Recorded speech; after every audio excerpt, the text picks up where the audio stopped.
Sitting out here on a ridge in the Badlands. It's quite a drop down there.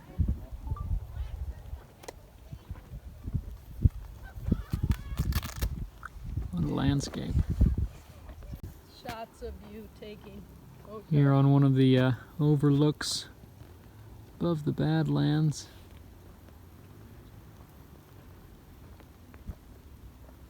So many layers. And it drops quite quickly down there. At the very beginning of fall, our trip started cold and wet, but in an incredible landscape. It's definitely a very different looking soil down here, the yellow mounds. The video may not show it very well, but the soil is definitely this like ochre goldenrod color underneath the red, so it's like a muted sunset. And a lot of vegetation down here. Yeah, now he's turned around. Yeah. Yeah. Is it one? Yeah, it's a bison. Can you get a picture of it, Hawken? It's amazing. The picture is not very clear, but the video might turn out a little better. Out there. Yeah. He's doing this with his head and his leg. Yeah. Yeah. Wow. Sightseeing on our first day was spent mostly here in the Badlands, which certainly if you have an opportunity, do visit, give some time to the local parks there. And then the rest of the day, it became incredibly wet and cold, so we headed up to our hotel and just stayed the night. Got up the next morning to visit an entirely different geological wonder. Coming up on Bighorn. Oh, there's some over here too. Uh-huh. There's quite a few. They're budding. They are? They're budding. Little ones are budding. Well, I can't see that from here.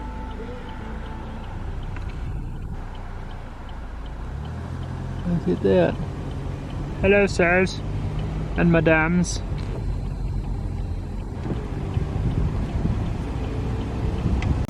Beginning our Jewel Cave tour, 200 feet below the ground.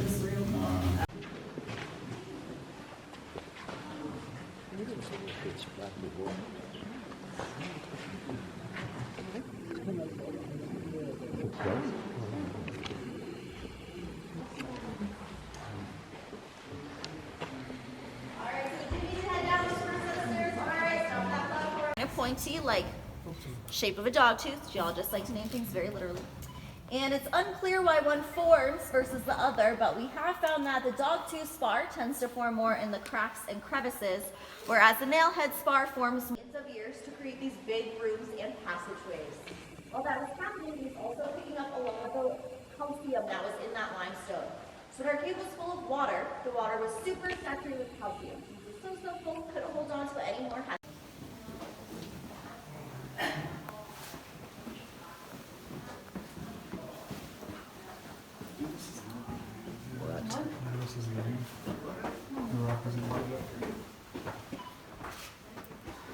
can hardly see anything in here, but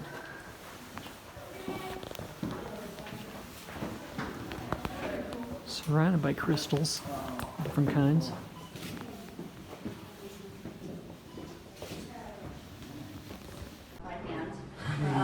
Still growing, part of the cave. Flowstone.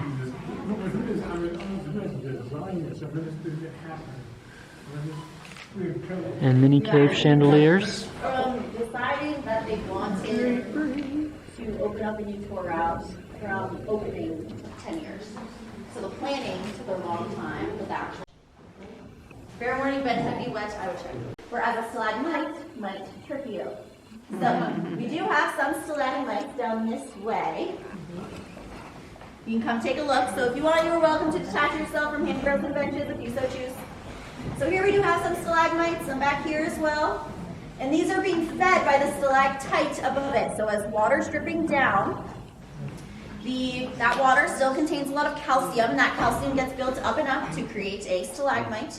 When or if they come together, they create a column, which we have down here. Ooh, a column.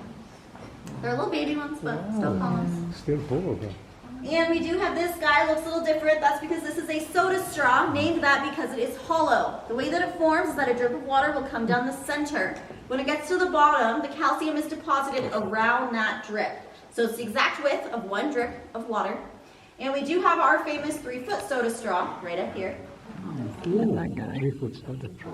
So unlike our columns, which grew together, this just kept growing until it hit this bottom piece of nailhead spar. And people have asked if it's still hollow. The answer is, we don't know. The only way to know that would be to break it, which would be a shame. But it is still considered a soda straw because it's the same width or diameter all the way throughout the formation. And that's how you can tell the difference between a stalactite, which is bigger on top, smaller on the bottom, versus a soda straw, which is the same all the way throughout. When you touch it, it's more greasy, kind of like paint or tar, and stains everything. So from my perspective, it seems like we've been doing a pretty fair job at not touching the rocks or stepping off trail. If that does change, everyone will know because you will be tracking handprints and footprints all the way up through the visitor center, parking lot, and to your car. It's 20 feet long, about half an inch thick. The formation is called Eroded, and it's also made out of calcium, just like all of our other formations. Somewhere up ahead. Yeah.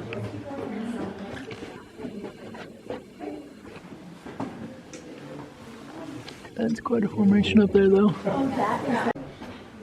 That's okay. That's definitely some cave bacon there. That's a very beautiful specimen. Wow.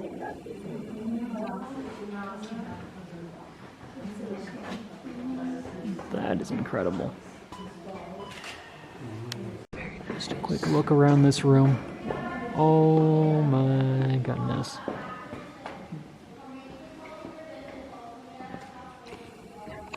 We found a little bit of that in our wild caving tour, quickly fixed it. So they tested the bathrooms. It's not coming from the bathrooms. So we still don't know exactly where this water is coming from, but the amount of water has stayed the same since the late 60s. So it hasn't increased or decreased in the past 50 to 60 years. And this is the biggest impact that we have had on our cave to date. This was an unintended consequence. No one knew this was going to happen. No one wanted this to happen, but unfortunately it did. And situations like this is what the Park Service is always dealing with, is the balance between preservation and accessibility. And just outside the Jewel Cave Visitor Center, there's a little rabbit. Rabbit. Chewing on the grass. I got a herd of mule deer running by.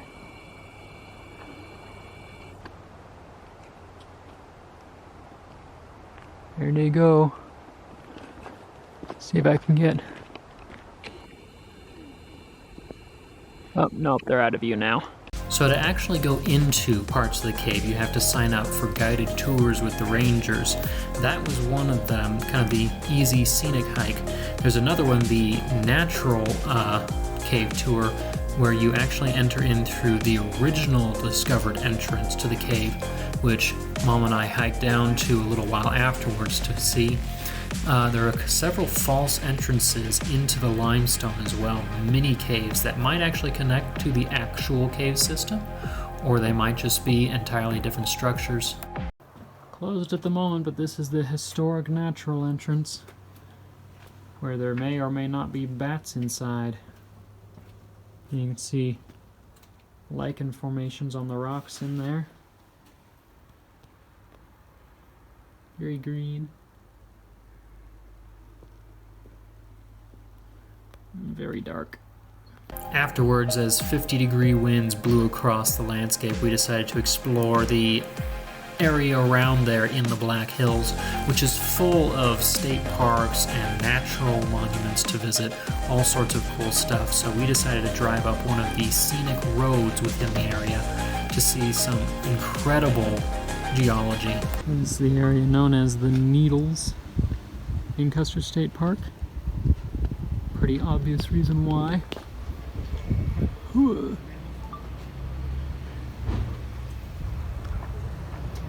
And just over there is a tunnel that we have to drive through. Built by layers of limestone and volcanic granite and sandstone, there's no limit to incredible scenery in this area. Everywhere you go, from the very top of the mountains right to their base, there's different geologic structures. They form unique rock formations, and of course, lots of wildlife too. In fact, despite the cold, I would soon find the first reptile on the trip that day. Yeah, maybe not the species I was hoping for up here, but hey, big South Dakota wandering garter snake. Beautiful big female. You are gorgeous.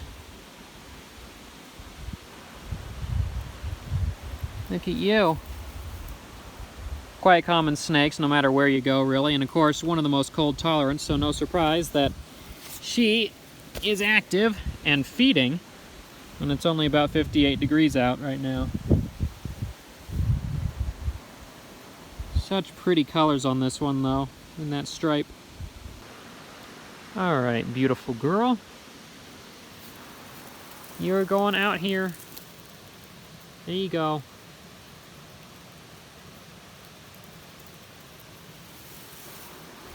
I'll leave you to it. There it is. I'm going to pull it out. But that's one of the species I was looking for right there. Smooth green. So we've seen the other more southern species before, but this right here, this tiny little, possibly new hatchling, if not, then he was from last year, is Ophiodrus vernalis, the smooth green snake. Found in spotty populations throughout kind of the northeastern US. These are very cold tolerant insect eating snakes. And a beautiful greenish color. Look at him. Now I've got to show Mom real quick, but then we'll bring him back down to his little log here where we found him. Because he's got a couple of weeks of somewhat warm weather to keep hunting, and hopefully he'll grow big and strong during that time. So beautiful. The first time I saw one of these guys was on the edge of the Black Canyon of the Gunnison in my home state of Colorado, and I was unable to catch it then. And supposedly they live only an hour and a half from where I do, but I've never been able to find them there so far. I had to head up to South Dakota on a windy, cold day to turn one over. But it'll get even more special later. Pay attention to the piece of bark where I put this guy under. It'll be important later. Alright, so we showed Mom. Now we're going to put him right back where he was. He was under this little piece of bark, curled up in the dirt. Here he goes. Beautiful. Now our last full day, we started early again and headed down to Wind Cave National Park, which may or may not be connected to Jewel Cave. They haven't been able to discover that for certain yet, but the cave unfortunately was closed at the time. We were able to visit the natural entrance and see some of the local rabbits and squirrels and stuff, but moved on from there up into Custer State Park again to look around.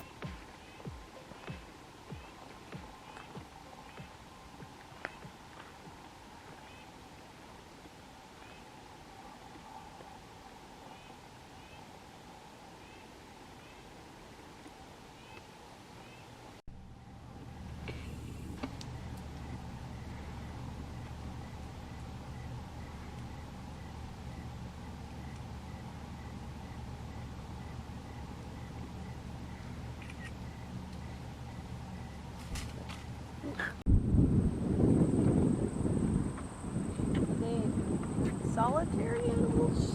Not at all. They live by themselves over there.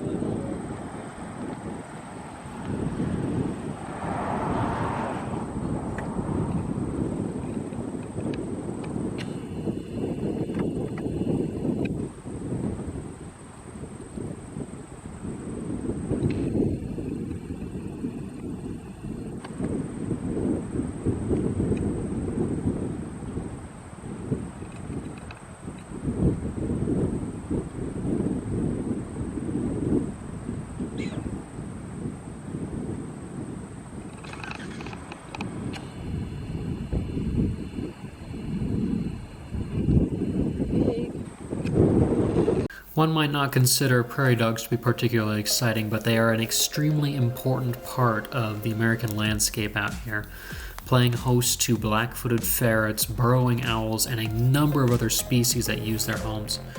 The area was also full of pronghorn as well.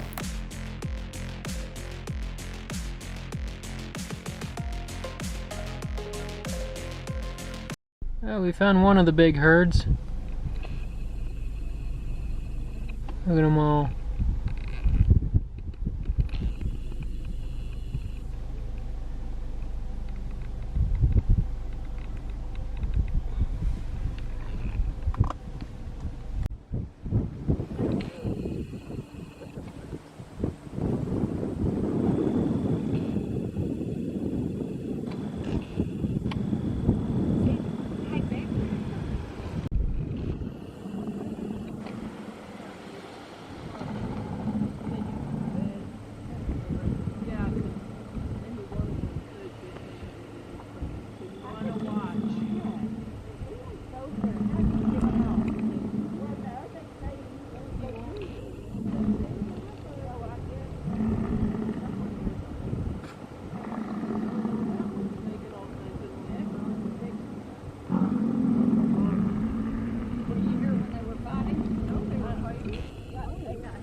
He doesn't seem to remember how he got through the fence there.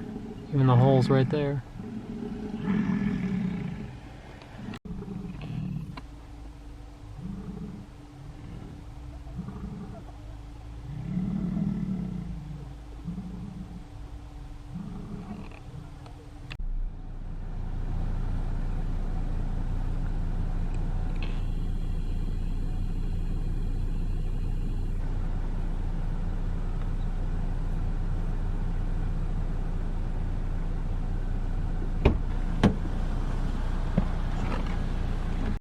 So just as predicted by the people who run the park, almost all the buffalo are down at the very south end of the loop.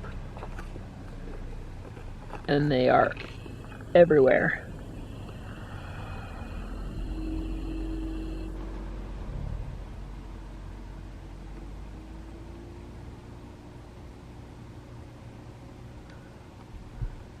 Some of them are right up next to the road. Closest to us right now is this guy.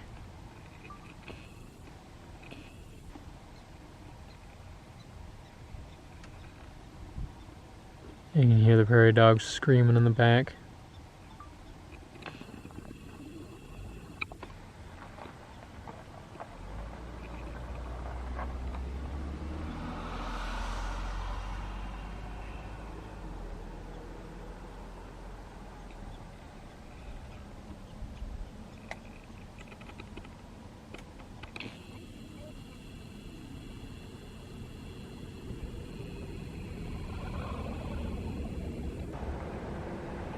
Well, species number 3, and he's in shed. Possibly new from this year. Little red-sided garter. So the snakes are here, because I just found a dead Black Hills red belly. Ooh, he's been attacked by something. You're gonna lose that tail there, aren't you, dude? I'm sorry. We'll put you right back under your rock, okay? Here you go. And we got a second, much larger and healthier looking red-sided garter.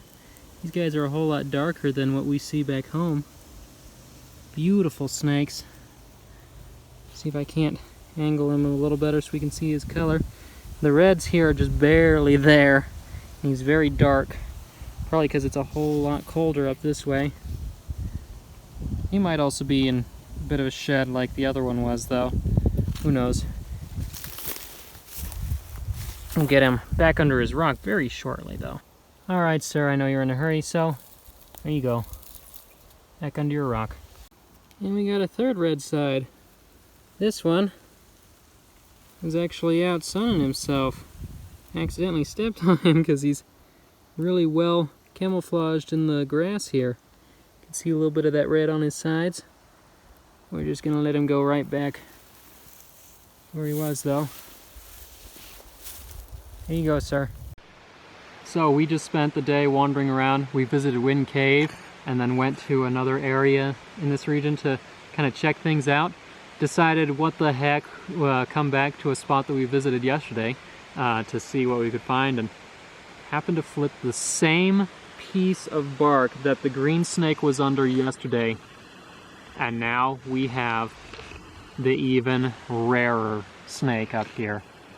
This is Stararia occipitomaculata pahasape, the Black Hills red-bellied snake. It is a unique subspecies that is only found in the Black Hills of South Dakota and Wyoming. The closest populations of the other subspecies are over 300 miles away in extreme southeastern South Dakota. So these guys are split by hundreds of miles from their closest relatives. This is about probably maybe a 2-year-old snake. They don't get huge, they do get a little bigger than this. This is not this year's baby, but it's not an adult yet either. It is an incredibly red example of these guys too. They're often very kind of drab brownish or kind of grays with that stripe down the back. But this guy actually is really red on his dorsal side. And then of course, red belly, because they have that brilliantly red belly on them. Now this is a completely harmless animal. They are a natricid snake, so they are actually closely related to garter snakes. And they eat a lot of the same things. They will go after slugs and earthworms primarily as their diet. That is what they feed on. And like garter snakes, they are a live-bearing snake. So they will give birth to little babies around early September usually. So a little bit earlier than now. But can't believe this is the last day, kind of the last stop that we were going to make, and we've pulled it off. The Black Hills red-bellied snake. An absolutely gorgeous, tiny little animal. And one thing that he's not doing right now, but what they can be kind of famous for, is the red-bellied snakes and their relatives, the Decay's brown snakes.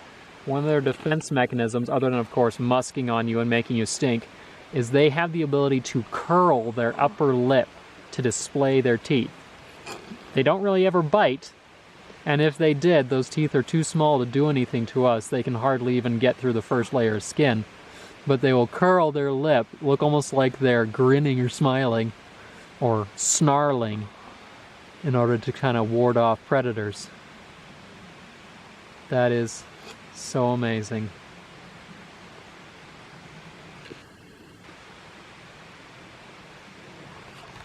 Yes, I had hoped to pull off maybe one of the new life or species that I wanted to see up there, but to pull off both was miraculous. Even more miraculous was that literally 24 hours apart, I found both lifers under the exact same piece of bark, not an inch apart from where each other were. They weren't there together on this day, of course, or the day before, but the exact same piece of bark, 24 hours apart. And truly, this was a beautiful example of the species. The first red belly that I've ever seen in the wild, too. I've never seen the northerns, I've never seen the Florida red bellies, any of the other subspecies. This is my first. Alright, so we've gotten our photos, our records, and now we're going to put him under the same stinking piece of bark that the smooth green was under yesterday. Here you go, sir. Amazing. And so we finish off our South Dakota trip watching some ducks paddle around on the wall, the dam wall, right above where we were at. I came here expecting to find maybe one of the two species, realistically, that I was hoping for. But we managed to find both and also see some other really incredible stuff. The next place you'll see me, hopefully, will be somewhere either on the Kansas border or in Illinois as we visit Snake Road. But until then, if you enjoy seeing educational materials, wildlife adventures like this, do consider helping to support funding for these trips and the editing of the videos to follow by joining as a patron member at patreon.com/hcarlton, or donating at Ko-fi, or buying some of the plants and maybe even the baby snakes if you're looking for a new pet on the website at carltoncarnivores.com. All of the links will be in the video description below. If you can't help financially, simply giving attention to the channel really does help. So subscribing to the channel, liking the videos, sharing them so others get to see, leaving comments down below. If you have questions, as always,